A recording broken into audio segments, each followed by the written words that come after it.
Damos la bienvenida a Ricardo Pérez Manrique, recién Hola. llegado de Estados Unidos. Bienvenido, un gusto recibirlo.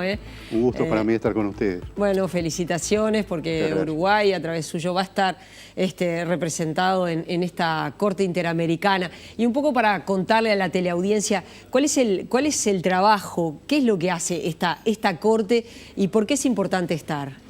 La Corte Interamericana de Derechos Humanos es un organismo creado por la Convención Americana de Derechos Humanos. Está integrada por 7 jueces y su función es aplicar e interpretar la Constitución de manera autónoma e independiente. Es un tribunal que tiene una competencia que se distribuye en 3 áreas. Una es la jurisdicción contenciosa, que son las denuncias que se formulan por parte de particulares a través de la Comisión Interamericana de Derechos Humanos respecto de violaciones de derechos humanos en los estados, donde los demandados son siempre los estados.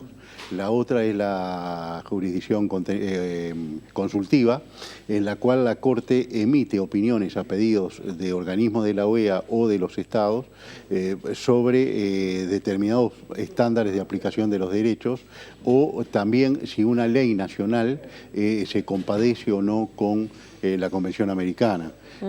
Y la tercera vía es la posibilidad de dictar medidas provisionales en caso de graves violaciones a los derechos humanos, como forma de cortar de raíz la posibilidad de que esas violaciones progresen.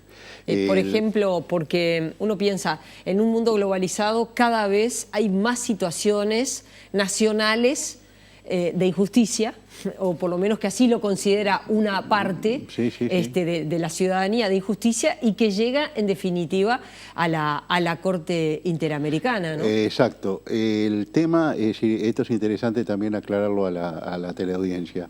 La Corte es un organismo que, como todo el esquema internacional de protección de los derechos humanos, actúa de manera subsidiaria. Es decir, en caso de fracaso del sistema interno de protección de los derechos humanos, se puede acudir a la Corte. Ahora, por su propio funcionamiento y diseño, la Corte actúa a veces con bastante tiempo que transcurre entre el momento en que la Corte toma una decisión y el momento en el cual se produjo la violación de los derechos humanos. Justamente una de nuestras propuestas es que la Corte ayude a los sistemas judiciales nacionales a fortalecerse para proteger los derechos humanos en primer momento, para que no haya necesidad de acudir a un organismo internacional, y acortar los tiempos que pasan entre que acaece la violación de los derechos humanos y viene la decisión de la Corte. Para que ustedes se hagan una idea, hay una reciente sentencia muy interesante donde la Corte por primera vez ingresa el principio de estabilidad laboral en un caso de Perú, que la violación empezó en el año 1989 y se concreta en el año 1992 y salió la sentencia recientemente. Entonces pasa mucho tiempo. Hay otro organismo que no es un tribunal, que es la Comisión Interamericana de Derechos Humanos, que se toma su tiempo para resolver si plantea o no el caso ante la Corte. Pero cuando pasa tanto tiempo, ¿no? Porque estamos hablando, ¿se puede hablar de que eso es que hay justicia o es...? Porque eso de que la justicia tarda pero llega, claro, si tarda tanto no es justicia. Claro, ahí está. La trascendencia que tiene, y viene con la otra pregunta que se formuló de cuál es la importancia de estar en la Corte. La trascendencia que tiene es que en un caso concreto, y voy a poner un caso concreto de Uruguay para que la gente lo entienda, por ejemplo, la Corte dictó una sentencia en el caso Hellman.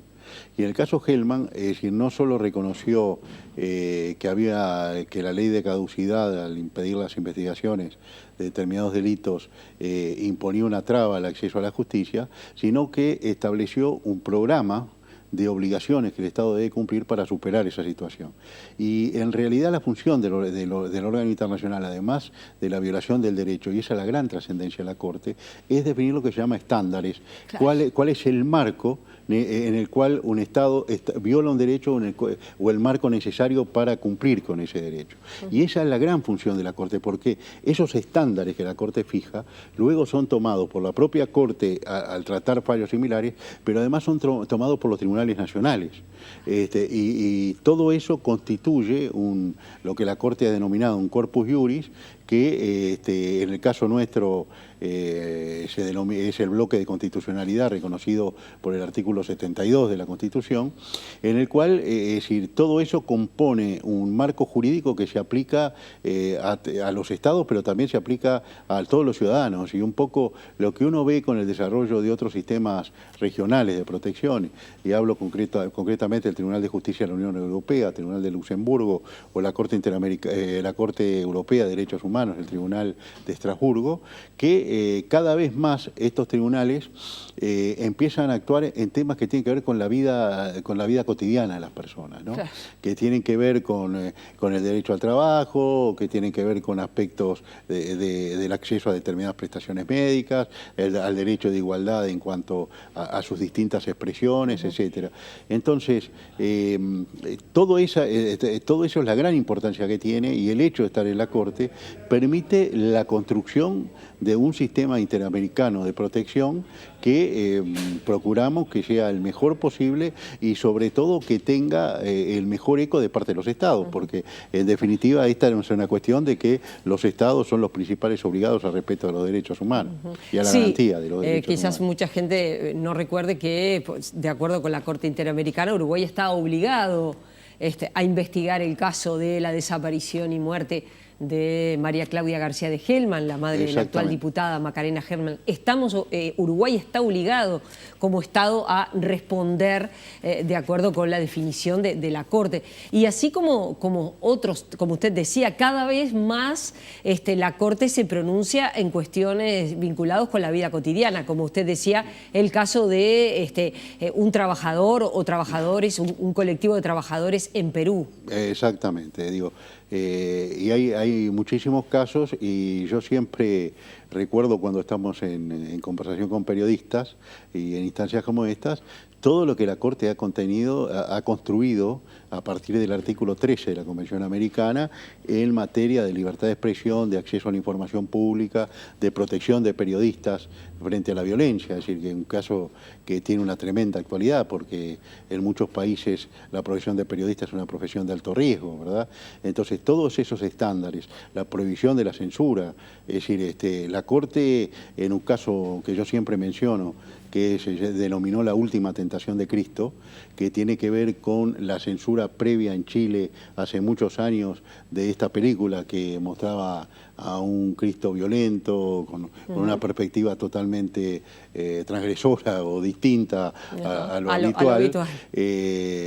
Allí la Corte dijo que Chile había incumplido su obligación de impedir la censura previa, y que debía modificar su constitución, que su constitución habilitaba la censura previa, y Chile modificó su constitución aplicando la jurisprudencia de la Corte. O sea, digo, esa es la enorme trascendencia. Se generan hasta cambios en las constituciones a partir de esto que hoy se denomina control de convencionalidad, que es el hecho de que las propias, no solo la legislación inferior o de desarrollo puede ser afectada en el control de convencionalidad, o sea, si esa legislación se adecua o no a la convención, sino que también las propias constituciones, como en este caso de Chile, pueden ser sometidas a un control de convencionalidad. Usted va a estar acá en el Uruguay y va a estar viajando seguramente a Costa Rica, así es el funcionamiento del trabajo. La Corte es un organismo que no es permanente,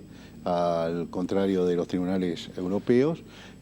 Funciona por periodo de sesiones, que en general son de 2 semanas, que generalmente cada mes y medio, y después se constituyen los países, que es invitada. Por ejemplo, en el 2007 la Corte fue invitada a sesionar en Uruguay, sesionó en Uruguay, y me consta, porque lo hemos hablado con el actual presidente de la Corte, que hay mucho interés en ver si el año próximo la Corte puede sesionar en Uruguay.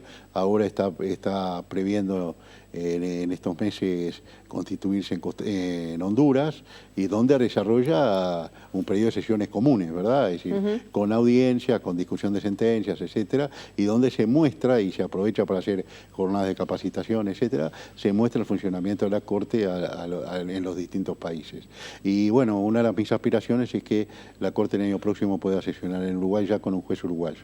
Ahora con una perspectiva más regional de cómo están los sistemas de justicia en otras partes del continente y cómo están en el Uruguay. Porque bueno, podemos poner dos situaciones diferentes, pero no poco conflictivas. Hay quienes reivindican en el caso de Brasil la verdadera independencia del sistema de justicia a la hora de condenar políticos notorios, y hay quienes dicen no es verdad, es decir, es un sistema de justicia que está muy contaminado. Y otro ejemplo podría ser Venezuela. Hay quienes dicen, bueno, Venezuela no funciona como una democracia porque el Poder Judicial está sujeto al Poder Ejecutivo. Esa es una de las razones de los que esgrimen Venezuela no cumple con los estándares democráticos. Bueno, ha puesto el dedo en la llaga en el sentido de que no me voy a pronunciar sobre países concretos porque ahora empiezo a entrar en el riesgo de prejuzgamiento. Pero yo creo que el problema, voy a hablar del problema en general.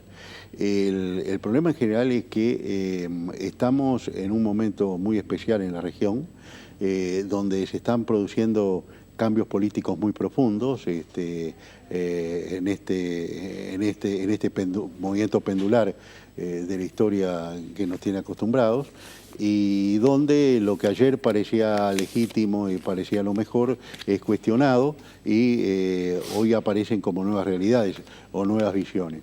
Y creo que el tema es bien interesante porque en definitiva el organismo que en algún momento, si es llamado a resolver, va a decidir estos temas conforme la Convención de los Derechos Humanos, es la Corte.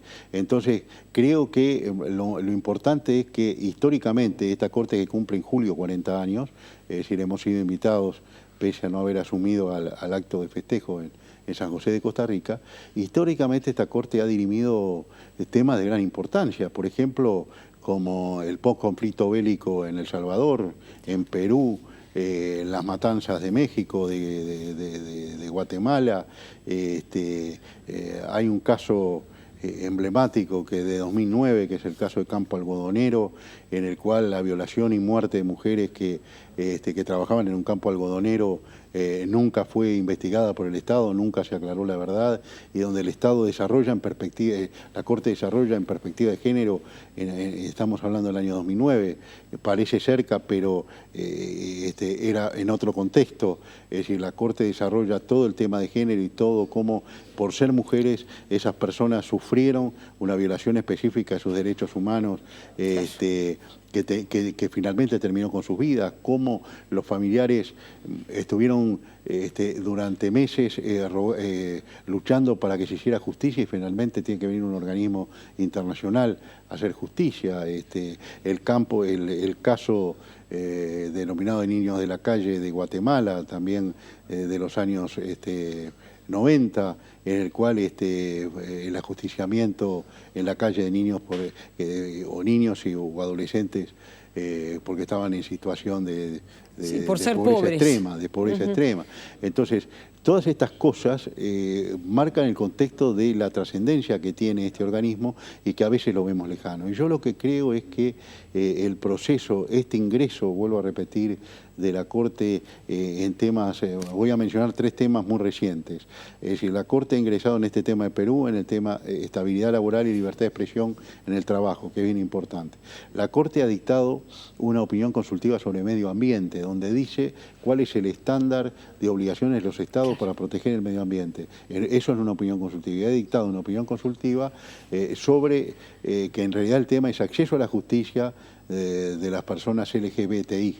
Y dónde está el contenido de la opinión sobre el matrimonio igualitario. Yo reconozco que puede ser polémico, pero hay un avance, como en un momento se definió en una sentencia del 2010 contra Costa Rica, se definió el derecho de las parejas o de las personas al acceso a la fecundación asistida, que el gobierno de Costa Rica estaba negando, una sentencia que todavía está teniendo dificultades de cumplimiento. Entonces, ¿qué quiero decir con esto? Que esto no es lejano, que esto tiene que ver con la vida cotidiana de cada uno. Y esa es la gran trascendencia, poder estar en un tribunal que, más allá del caso concreto, lo que está definiendo son parámetros generales de aplicación a todos los estados y en toda la región. Ricardo Pérez Manrique, gracias por haber venido. Volvemos a conversar en cualquier momento. Ha sido un gusto tenerlo por aquí esta mañana. Bueno, yo una palabra final que quiero agradecer a quienes han colaborado, han trabajado para que esto sea posible. A la Cancillería, que ha hecho un gran trabajo, a la sociedad civil, que me apoyó muchísimo, a todas las personas que me asesoraron, y quiero decir que he sentido un gran apoyo de todos los medios en el Uruguay, y la repercusión que ha tenido este tema en el Uruguay realmente creo que enaltece a los medios de comunicación de este país y a los periodistas y las periodistas que son quienes lo hacen día a día.